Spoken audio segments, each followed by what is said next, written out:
Hello विद्यार्थी मित्रों, जय श्री कृष्ण, सुप्रभात। આજનો જે આપણો લેક્ચર છે એ ગયા લેક્ચરના અનુસંધાનમાં જ ગયા લેક્ચરમાં આલ્કોહોલના ભૌતિક ગુણધર્મો તમે શીખ્યા હતા। તો હવે શું ટોપિક આવશે? આલ્કોહોલના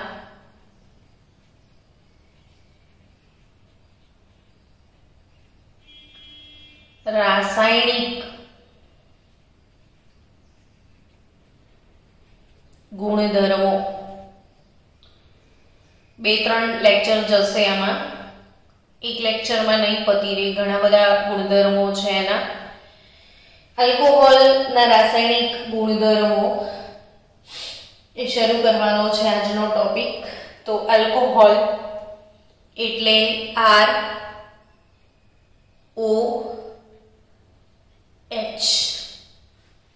जेमा ऑक्सीजन पर बे अबंधकारक इलेक्ट्रॉन युग्म छे। हवे बाळको अल्कोहोल में ऑब्वियसली केटला बंध तूटी शके? तो बने एवुं के OH बंध तूटी शके, अहींयाथी O अने H नी वच्चेथी बंध तूटी शके, अथवा आजे R छे એટલે ત્યાં કાર્બન હશે ને, કોઈને કોઈ R એટલે આલ્કાઇલ સમૂહ, તો કોઈ પણ હશે તો કાર્બન હશે, તો CO બંધ પણ તૂટી શકે। એટલે અહીંયા બે પોસિબિલિટી છે। એક પોસિબિલિટી OH બંધ તૂટે એટલે OH ક્લીવેજ જેને કહેવાય, અને બીજું C અને O વચ્ચેનો બંધ તૂટે। બે પોસિબિલિટી છે કે O ने H तूटे अथवा CO तूटे। हवे जो मानी लो कि O ने H बंध तूटे, OH बंध तूटे, कयो बंध तूटे? OH बंध। तो बच्યું શું? तो कि OH बंध तूटी जाए तो R અને O माइनस ने H प्लस आવું विभाजन थाय। શું સમજાવું છું? કયો બંધ તૂટે? OH બંધ તૂટે। આ આલ્કોહોલ છે, OH બંધ તૂટે એટલે ઓબ્વિયસલી આ બંધમાં જે ઇલેક્ટ્રોન હોય તો ઓક્સિજન જ લઈ જાય, કારણ કે ઓક્સિજનની વિદ્યુત ઋણતા વધારે છે, હાઇડ્રોજન H+ તરીકે જ છૂટો પડે। તો RO- અને H+ મળે, તો RO- એટલે ઋણાયન થયો, અને ઋણાયન એટલે કેન્દ્રાનુરાગી आयन कहेवाय। तो अल्कोहोल केंद्रानुरागी प्रक्रियक तरीके वर्ती शके छे। समझे? हवे ज्यारे केंद्रानुरागी प्रक्रियक तरीके वर्ते तो एनी मिकेनिज्म थोड़ी समझी लईए कि केवी रीते केंद्रानुरागी तरीके वर्तशे।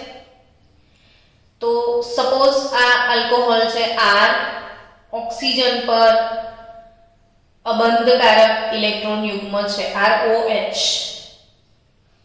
एना जोड़े धारो के कोई एवो कार्बन छे के जे कार्बोकेटायन छे, पॉजिटिव चार्ज धरावतो कोई कार्बन छे।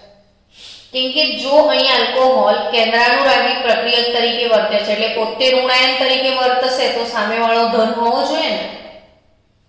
હવે બિલકુલ સિમ્પલ ઠંડા દિમાગથી વિચારો કે આ ધન જ્યારે પણ ધન વસ્તુ જોડે કોને આકર્ષણ હોય? ઋણ વસ્તુને।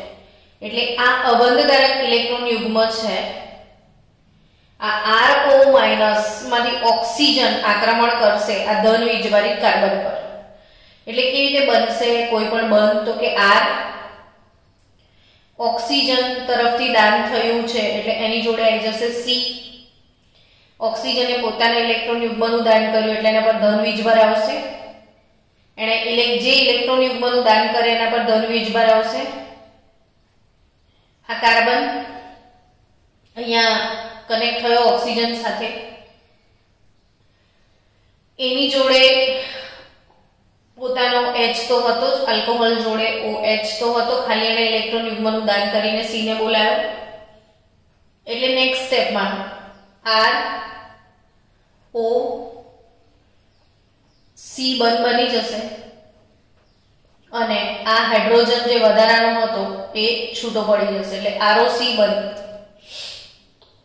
અહીંયા બનશે. એટલે આલ્કોહોલમાં જો OH બંધ તૂટે, કયો બંધ તૂટે બાળકો? OH બંધ તૂટે તો આલ્કોહોલ RO H+ બનશે અને આ RO- એટલે કેન્દ્રાનુરાગી પ્રક્રિયક તરીકે એ વર્તશે. સમજી રહ્યા છો? ફરીથી સમજાવું, ના સમજ પડે તો કે આલ્કોહોલ એમાં બે પ્રકારના બંધ તૂટવાની શક્યતા છે. OH બંધ અને C માંથી બી તૂટી શકે. આખો OH આપી શકે યા તો ખાલી H આપી દે. હવે જો OH બંધ તૂટે તો RO- અને H+ છૂટો પડે. RO- એટલે ઋણ આયન ને આપણે કેન્દ્રાનુરાગી પ્રક્રિયક કહીએ છીએ. તો આલ્કોહોલ કેન્દ્રાનુરાગી પ્રક્રિયક તરીકે આ રીતે વર્તે છે. એ જ રીતે જો CO બંધ તૂટે પ્રક્રિયા દરમિયાન CO બંધ તૂટે, CO બંધ તૂટે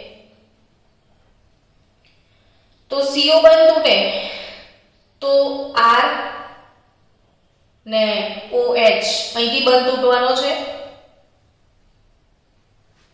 ને ત્યાંથી બંધ તૂટે તો તમને જે પણ R હશે એ R+ ને OH- તમને મળશે. તો એ જે પણ R+ હશે એ R+ છે પ્લસ ધન વીજભાર છે તો એ ઇલેક્ટ્રોન અનુરાગી પ્રક્રિયક તરીકે વર્તશે. જે ઋણ હોય ને એ કેન્દ્રાનુરાગી પ્રક્રિયક હોય અને જે ધન આયનો હોય તો ઇલેક્ટ્રોન અનુરાગી પ્રક્રિયક તરીકે હોય. હવે એવું કઈ રીતે શક્ય બને? તો કે એક સિમ્પલ વાત શીખવાડું છું. આ આલ્કોહોલ છે R CH2OH આ આલ્કોહોલ, બરાબર? આલ્કોહોલમાં ઓક્સિજન પર અબંધકારક ઇલેક્ટ્રોન યુગ્મ છે. હવે કોઈ એસિડ નો H+ સામે હોય તો ઓક્સિજન પોતાના ઇલેક્ટ્રોન યુગ્મનું દાન H+ ને આપીને બોલાવશે. એટલે R CH2OH અને ઓક્સિજન બીજા હાઇડ્રોજનને ફરીથી બોલાવે છે. એટલે આ જે સ્પીસીસ બન્યું એને શું કહેવાય સમજો. પહેલા આલ્કોહોલ હતો, H+ ને પ્રોટોન કહેવાય. તો આ જે મળ્યું એને પ્રોટોનેટેડ આલ્કોહોલ એવું કહેવાય. વિડિયો રિવાઇઝ કરજો, આરામથી સમજણ પડશે. બાળકો સમજો પહેલા કે મેં સિમ્પલી RCH2OH આલ્કોહોલ લખ્યો છે. તમને બધાને ખબર છે કે આલ્કોહોલના ઓક્સિજન પર બે અબંધકારક ઇલેક્ટ્રોન યુગ્મ છે. હવે કોઈ પ્રોટોન સામે આવે છે, એસિડિક માધ્યમમાં પ્રક્રિયા થઈ રહી છે, એસિડનો H+ આવે તો H+ એટલે ધન વીજભારી છે તો ઓક્સિજન પોતાના ઇલેક્ટ્રોન યુગ્મનું દાન H+ ને કરીને ઓક્સિજન હાઇડ્રોજન સાથે બંધ બનાવ્યો. જુઓ, કશું જ નથી, આણે પોતાના ઇલેક્ટ્રોન યુગ્મનું H+ ને દાન કર્યું. હવે લિટરલી નાના બાળકને બી સમજણ પડે કે આ H2O છે, પાણી બની રહ્યું છે. આલ્કોહોલે એક વધારાનો પ્રોટોન ગ્રહણ કર્યો એટલે એને પ્રોટોનેટેડ આલ્કોહોલ કહેવાય. આલ્કોહોલે વધારાનો પ્રોટોન ગ્રહણ કર્યો છે એટલે એને શું કહેવાય? પ્રોટોનેટેડ આલ્કોહોલ કહેવાય. તો પ્રોટોનેટેડ આલ્કોહોલ એટલે R CH2+. હવે અહીંથી તૂટી જશે ને પાણીનો અણુ H2O દૂર થઈ જશે એટલે C અને O વચ્ચેથી તૂટ્યો ને બંધ. જો CO બંધ તૂટ્યો અહીંયા તો આ કાર્બોકેટાયન બન્યો.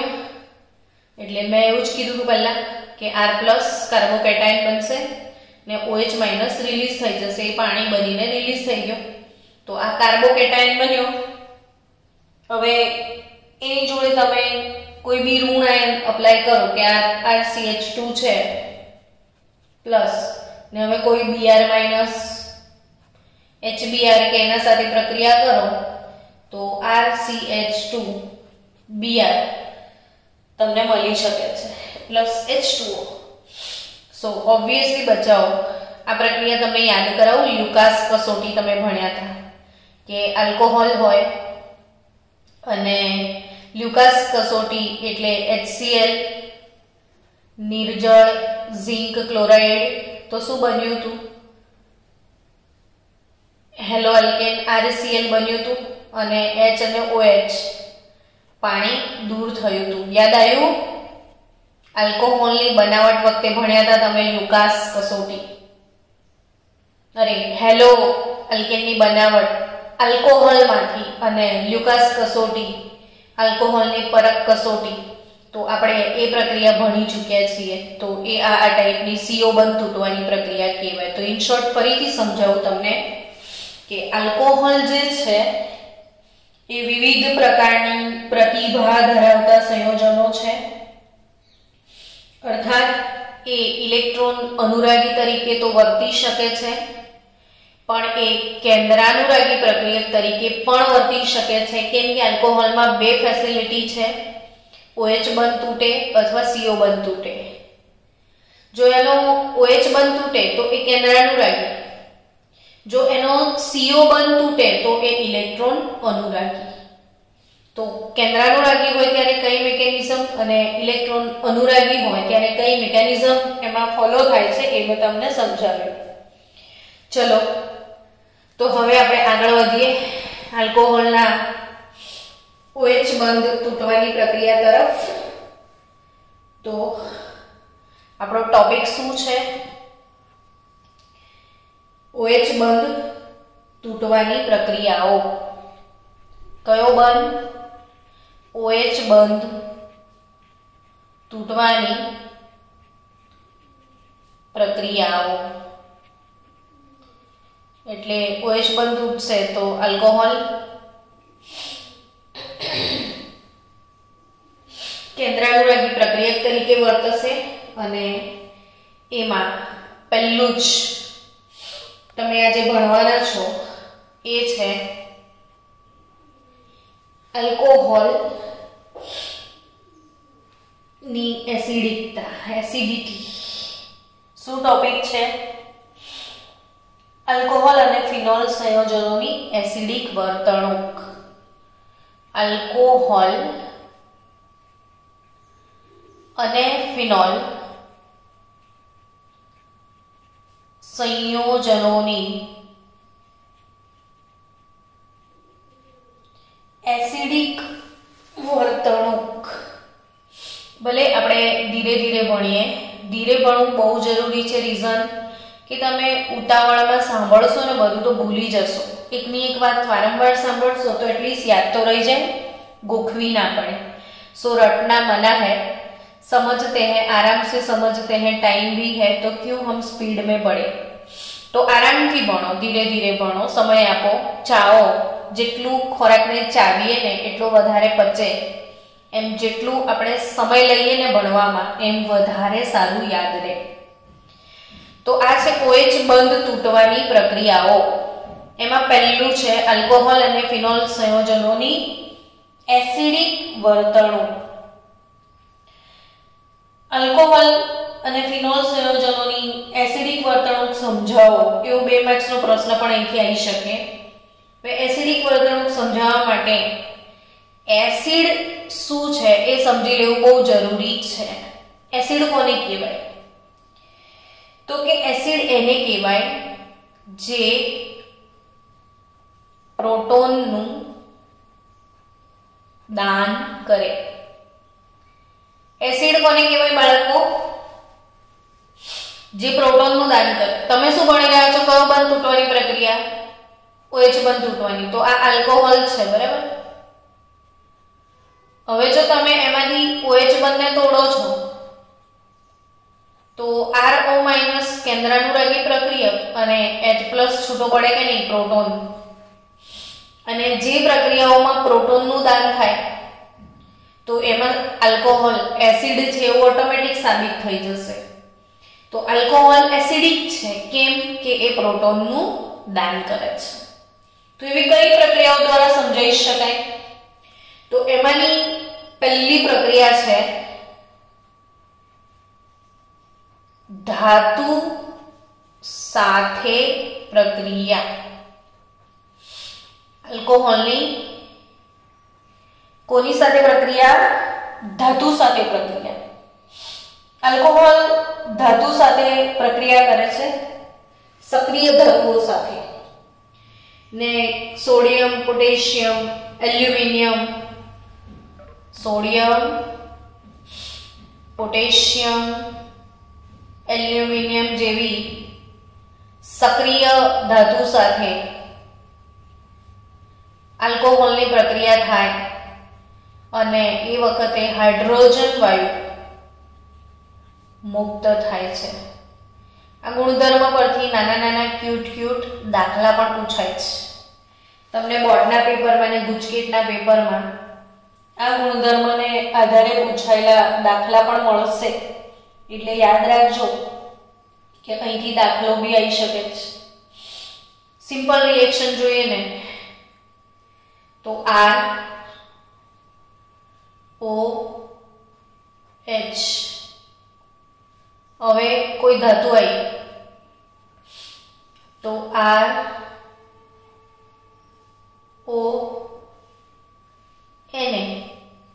અને કોણ છૂટો પડી જશે? H+.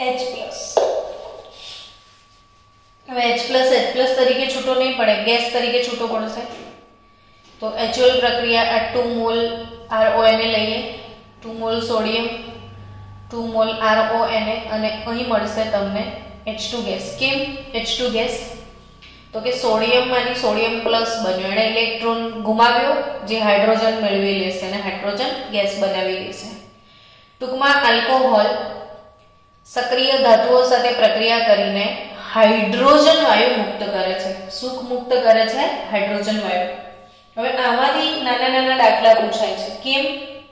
તો કે આમાં અગત્યની વસ્તુ એ છે કે તમને આ સમીકરણો લખતા આવડે છે કે નહીં એ ચેક કરવા માટે આમાંથી દાખલા પૂછાય. તો તમને બેલેન્સિંગ આવડવું બહુ જરૂરી છે. અહીંયા જો હું સમજાવું તમને કે CH3CH2OH ઇથેનોલ છે. ઇથેનોલની પ્રક્રિયા સોડિયમ ધાતુ સાથે થાય તો OH અહીંથી બંધ તૂટવાનો છે ને, એટલે CH3CH2O H ની જગ્યા પર Na આવી જશે. હવે એક જ H છૂટો પડે તો હાફ મોલ H2 ગેસ લખાય. એક H એવું તો લખાય નહીં. તમને સમીકરણ લખતા આવડે છે કે બેલેન્સ કરતા આવડે છે કે ઇમ્પોર્ટન્ટ છે બચ્ચાઓ. તો અહીંયા half mall hydrogen gas release થાય છે, અડધો મોલ હાઇડ્રોજન ગેસ રિલીઝ થશે. બન્યું શું? તો કે સોડિયમ ઇથોક્સાઇડ. તો પ્રશ્ન કેવી રીતે પૂછાય કે તમને એવું કે 46 ગ્રામ ઇથેનોલની 23 ગ્રામ સોડિયમ સાથે પ્રક્રિયા થાય તો કેટલા લીટર STPA કેટલા લીટર H2 વાયુ ઉત્પન્ન થાય? આવા પ્રશ્નો બોર્ડ ગુજકેટમાં પૂછાયેલા છે, નીટમાં બી પૂછાયેલો છે. તો મેં તો હમણાં સિમ્પલ લખી દીધું છે. 46 ગ્રામ ઇથેનોલ એટલે ઇથેનોલનો આણ્વીય દળ 46 ગ્રામ છે એટલે 1 મોલ થયો. એટલે તમને જે પણ વજન આપ્યું હોય ને એના પરથી મોલ નીકાળી દેવાના. 23 ગ્રામ સોડિયમ એટલે 1 મોલ થાય. સોડિયમનો પરમાણ્વીય દળ 23 છે તો 1 મોલ સોડિયમ કહેવાય ને 23 ગ્રામ એટલે 1 મોલ ઇથેનોલ થયો. કેટલા લીટર H2 આવ્યો? તો અડધો mall. 1 mall ethanol 1 mall sodium સાથે પ્રક્રિયા કરે તો અડધો મોલ હાઇડ્રોજન વાયુ ઉત્પન્ન કરે છે. હવે 1 મોલ એટલે કેટલા લીટર STPA? તો કે 22.4 લીટર. તો અડધો મોલ એટલે કેટલા લીટર થાય? તો કે 11.2 લીટર થાય. તો આ ટાઈપના પ્રશ્નો અહીંથી પૂછાય છે. હવે જો સોડિયમ ધાતુને બદલે મેગ્નેશિયમ આપી દે તમને, તો તમારે જાતે વિચારવાનું કે મેગ્નેશિયમ તો જે છે એનું જે સંયોજકતા છે એ +2 હોય છે, સોડિયમની તો +1 હતી. મેગ્નેશિયમની સંયોજકતા તો +2 હશે ને, તો 2 મોલ ઇથોક્સાઇડ જોઈશે તમને. તો CH3 CH2O ટ્વાઇસ Mg છૂટું પડશે. આ બહુ અગત્યનું છે, તમને આવડે છે કે નહીં એમ. તો આ 2 mall ethanol 1 mall magnesium 2 mall ethanol સાથે 1 મોલ મેગ્નેશિયમ પ્રક્રિયા કરશે તો 1 મોલ હાઇડ્રોજન વાયુ છૂટો પડી જશે. અહીંયા 1 મોલ 1 મોલ અડધો મોલ, અહીંયા 2 મોલ 1 મોલ 1 મોલ. સમજી રહ્યા છો? પણ જો એ જ ઇથેનોલ સાથે ધારો કે એલ્યુમિનિયમ ધાતુ આવી રહી છે, તો શું થવાનું છે? તો કે તો છે ને બચાવો CH3 CH2O થ્રાઇસ લેવું પડે તમને, કેમ કે એલ્યુમિનિયમ ટ્રાઇવેલેન્ટ ધાતુ છે, એની વેલેન્સી ફેક્ટર 3 જ હશે. તો પછી એ વખતે શું થશે? તો કે 3 મોલ લેવું પડ્યા. તો હવે 3 હાઇડ્રોજન કેવી રીતે લખવાના? તો 3/2H2. તમે 3/2H2 લખો છો તો 3 મોલ હાઇડ્રોજન થયા, એટલે 3/2 મોલ હાઇડ્રોજન ગેસ રિલીઝ થાય.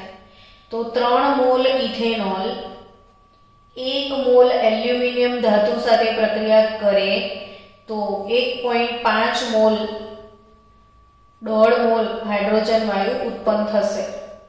તો અહીંથી પૂછાનારા જે પ્રશ્નો છે એના માટે થઈને આ ઇક્વેશન્સ તમારે યાદ રાખવા પડશે. સમજી રહ્યા છો બચ્ચાઓ? તો ઇક્વેશન બેલેન્સિંગ બહુ જરૂરી છે. એસિડ આપણો શું ટોપિક હતો? OH બંધ તૂટવાની પ્રક્રિયાઓ. એમાં આલ્કોહોલ અને ફિનોલની એસિડિક વર્તણૂક. એસિડ એને કહેવાય જે પ્રોટોનનું દાન કરે. OH બંધ તૂટે તો પ્રોટોનનું દાન થાય છે. ને એમાં પહેલી પ્રક્રિયા તમે ભણ્યા ધાતુ સાથે પ્રક્રિયા. ને સક્રિય ધાતુઓ સાથે જો આલ્કોહોલ પ્રક્રિયા કરે તો હાઇડ્રોજન વાયુ મુક્ત કરશે. અને આ હાઇડ્રોજન વાયુ મુક્ત કરશે તો અહીંથી આવા જે પ્રશ્નો પૂછાશે એ પ્રશ્નોનો મેં સોલ્યુશન તમને આપ્યો. એટલે વારંવાર વિડીયો જોજો, નોટમાં લખી દેજો ભૂલ્યા વગર. ચલો, તૃતીયક બ્યુટાઇલ આલ્કોહોલ લઈએ. એટલે એ બાને શું કે તમારા થોડા ઓર્ગેનિક સંયોજનો પર માસ્ટરી વધે. CH3 CH3 CH3 1 2 3 ને 4 તૃતીયક બ્યુટાઇલ છે આ સમૂહ. તૃતીયક બ્યુટાઇલ સમૂહ કહેવાય. એટલા પાર્ટને કયો સમૂહ કહેવાય? તૃતીયક બ્યુટાઇલ. હવે જો તમે તૃતીયક બ્યુટાઇલ આલ્કોહોલ લઈ રહ્યા છો, એની એલ્યુમિનિયમ ધાતુ સાથે પ્રક્રિયા કરશો તો પ્રક્રિયાને બેલેન્સ કરતા આવડે છે કે નહીં એ ચેક કરો. તો ઓબ્વિયસલી આનો વેલેન્સી ફેક્ટર 3 છે.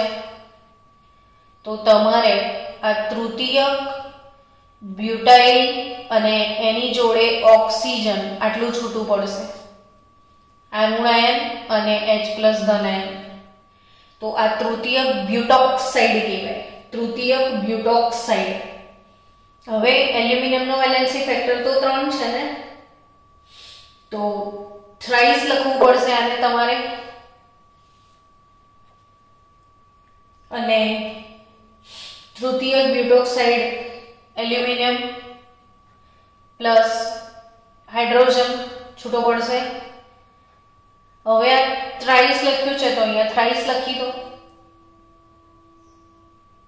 એલ્યુમિનિયમ તો એક જ તમે વાપર્યો છે તો આ 3H એટલે 3/2H2 ગેસ થાય. હવે આ સમીકરણને જો 3/2 ના લખવું હોય તો 2 વડે આખા સમીકરણને ગુણી નાખો. જો 2 વડે ગુણશો તો આ 3 ને બદલે હવે 6, અહીં 2, એલ્યુમિનિયમ 2 મોલ થાય એટલે ઓવરઓલ આ 2 મોલ કમ્પાઉન્ડ અને 3 મોલ હાઇડ્રોજન વાયુ. આ બેલેન્સ આખું ઇક્વેશન. પણ દાખલો ગણવા માટે તમારે પેલું રિયલ બેલેન્સિંગ 3/2 વાળું લેવાનું. આનથી ગણશો તોય વાંધો નહીં, ગણાશે. તો આઈ થિંક હવે ક્લિયરલી તમને ખબર પડી ગઈ તો તમે એમ કહેશો કે ફિનોલ તો લઈને બતાડો. ઓકે, ફિનોલની પ્રક્રિયા કરીએ. OH બંધક તોડવાનો છે ને તમારે, તો ફિનોલ એની સોડિયમ ધાતુ સાથે પ્રક્રિયા કરાવડાવી દઈએ. ફિનોલની કોની સાથે પ્રક્રિયા કરાવડાવી દઈએ? સોડિયમ ધાતુ સાથે. આ બંધ તોડવાનો છે, તો આ જે આયન પેદા થયો એ ફિનોક્સાઇડ કહેવાય. કયો આયન કહેવાય? ફિનોક્સાઇડ. તો 2 મોલ Na બનશે ને આને શું નામ આપીશું? Sodium phenoxide. શું નામ આપીશું? Sodium phenoxide. અને 2 મોલ સોડિયમ ફિનોક્સાઇડ બનવાનો હોય તો 2 મોલ ફિનોલ લેવો પડશે. તો 2 મોલ હાઇડ્રોજન થયો એટલે 1 મોલ H2 ગેસ રિલીઝ થશે. ટૂંકમાં 2 મોલ ફિનોલ 2 મોલ સોડિયમ જોડે પ્રક્રિયા કરે ત્યારે 1 મોલ હાઇડ્રોજન વાયુ રિલીઝ થશે. તો 2 મોલ ફિનોલ 2 મોલ સોડિયમ સાથે પ્રક્રિયા કરશે ત્યારે શું મળશે? 1 મોલ ફિનોલ તમને મળશે. તો આઈ થિંક બચ્ચાઓ તમને ખબર પડી. હવે આલ્કોહોલ અને ફિનોલ એસિડિક છે એ વાત તો સમજમાં આવી ગઈ. તો કાલે નેક્સ્ટ લેક્ચર જે હશે એમાં આપણે ડિસ્કસ કરીશું કે આલ્કોહોલ અને ફિનોલ બંને એસિડ તો છે, પણ એ બંનેમાં વધારે એસિડિક કોણ? આલ્કોહોલ વધારે એસિડિક કે ફિનોલ વધારે એસિડિક? તો એની ડિસ્કશન આપણે કાલે એક આખું લેક્ચર જશે. બહુ જ અગત્યનો ટોપિક છે એ બી, એટલે આપણે એને ટાઈમ આપીશું. તો અત્યારે 1-2 એક્સ્ટ્રા જીનિટ માટે વાતો છે, યાદ રાખજો કે આલ્કોહોલ જે છે એક્સ્ટ્રા નીટ જી જેને કહેવાય કેમિસ્ટ્રી એક્સ્ટ્રા શોર્ટ્સ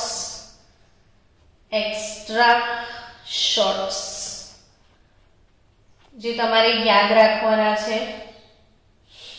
અને યાદ રાખવાની વાત એ છે કે અગર ફિનોલ એસિડ છે તો એસિડનું તટસ્થીકરણ બેઝ વડે થશે. તો આ એક અગત્યની વાતો યાદ રાખજો કે ફિનોલ આલ્કોહોલ કરતા વધારે એસિડિક છે તો બી અલ્ટિમેટલી પ્રબળ નથી, નિર્બળ એસિડ છે. તમે નોટબુકમાં મેન્શન કરી રાખજો આ બધું યા ટેક્સ્ટબુકમાં કે ફિનોલ નિર્બળ એસિડ છે અને તેની એસિડિક પ્રબળતા કોના બરાબર છે? તો હાઇડ્રોસાયનિક એસિડ HCl જેટલી છે. ફિનોલ બ્રોન્સ્ટેડ એસિડ છે અને એની એસિડિક પ્રબળતા આ બંને બ્રોન્સ્ટેડ એસિડ કહેવાય. બ્રોન્સ્ટેડની વ્યાખ્યા છે કે જે પ્રોટોનનું દાન કરે તે એસિડ. ફિનોલ નિર્બળ એસિડ છે અને એસિડિક પ્રબળતા HCl જેટલી છે. બીજી અગત્યની વાત કે ફિનોલ નું જલીય દ્રાવણ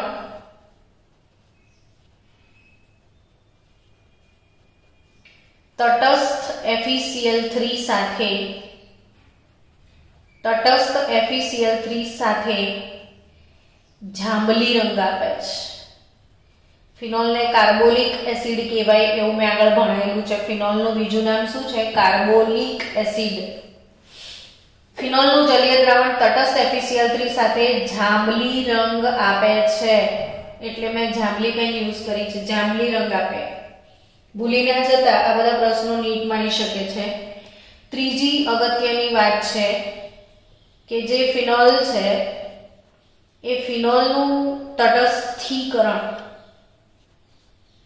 એ નિર્બળ એસિડ છે ને, એટલે પાક્કું યાદ રાખજો Na2CO3 કે NaHCO3 વડે ના થાય. આ બધી એક્સ્ટ્રા શોર્ટ આઈએમપી વાતો છે જે યાદ રાખવાની છે. ફિનોલનું તટસ્થીકરણ Na2CO3 કે NaHCO3 વડે ના થાય તો કોના વડે થાય? તો ફિનોલ ફક્ત સાંદ્ર NaOH વડે તટસ્થીકરણ પામે, કેમ કે NaOH પ્રબળ છે. તો અહીં એક અગત્યનો પોઈન્ટ છે જે યાદ રાખજો કે ફિનોલનું તટસ્થીકરણ, ફિનોલ એસિડ છે, એસિડમાં બેઝ ઉમેરો તો ક્ષાર અને પાણી બને. આ પ્રક્રિયાને તટસ્થીકરણ કહેવાય. ને ફિનોલ એસિડ હોવાથી એનું તટસ્થીકરણ Na2CO3 કે NaHCO3 નિર્બળ બેઝ વડે થતું નથી. તો ફક્ત કોના વડે થાય છે? NaOH વડે. અને NaOH વડે બિલકુલ થશે પણ આ બંને વડે નહીં થાય. એટલે તમને આ ટાઈપનો પ્રશ્ન આવે કે એસિડ અને ફિનોલ, એસિડ અને ફિનોલ એટલે કયો એસિડ? Carboxylic acid. અને ફિનોલને છૂટી પાડતી ભેદ કસોટી કરવા માટે કયો પદાર્થ વપરાય? તો પાક્કું અહીંયા યાદ રાખજો NaHCO3 કે પછી Na2CO3, કારણ કે આ બંને એસિડ સાથે પ્રક્રિયા કરીને કાર્બન ડાયોક્સાઇડ વાયુના ઉભરા આપે છે. તમે આજે ઘરે ટ્રાય કરજો. તમારા ઘરમાં કાર્બોક્સિલિક એસિડ લીંબુના પાણીમાં હશે. લીંબુનું પાણી લેજો આજે એક વાડકીમાં અથવા કાચના ગ્લાસમાં લેજો. લીંબુનું પાણી એટલે કાર્બોક્સિલિક એસિડ થયો, એમાં થોડું પાણી નાખી દેજો. ને પાણી નાખ્યા પછી તમારા ઘરમાં જે ખાવાના સોડા છે કે ધોવાના સોડા છે એ એમાં નાખજો. આખો ગ્લાસ ઈનોના કેવા ઉભરા આવે છે, એ જબરજસ્ત ઉભરા આવશે. તો એ એસિડ જ્યારે ફિનોલ એવા ઉભરા આ બંને સાથે આપતું નથી, તો તમારે આ બંનેને ઓળખવા હોય કે ફિનોલ છે કે કાર્બોક્સિલિક એસિડ, તો આ સોડા કસોટી કરી શકાય. જે એસિડ આપે છે ફિનોલ આપશે નહીં. તો આ એક અગત્યનો મુદ્દો છે અહીંયા, જે ભૂલ્યા વગર યાદ રાખજો બાળકો. આ ત્રણ મુદ્દા કે ફિનોલ એસિડ આ બંને ખાવાના સોડા કે ધોવાના સોડા સાથે સોડા કસોટી આપતું નથી, એસિડ આપશે. ફિનોલનું જલીય દ્રાવણ તટસ્થ FeCl3 સાથે જાંબલી રંગ આપે છે. ફિનોલ નિર્બળ એસિડ છે ને તેની એસિડિક પ્રબળતા HCN જેટલી છે. તો તમને રેફરન્સ બુકમાં બધા પ્રશ્નો મળે છે જે તમારી ટેક્સ્ટ બુકમાં નથી, તો એ અહીંથી સોલ્વ થઈ જશે. ને આલ્કોહોલ ના એસિડિક ગુણધર્મોની કાલે વધારે ડિટેલમાં આપણે ડિસ્કસ કરશું. ચલો બાય બાય.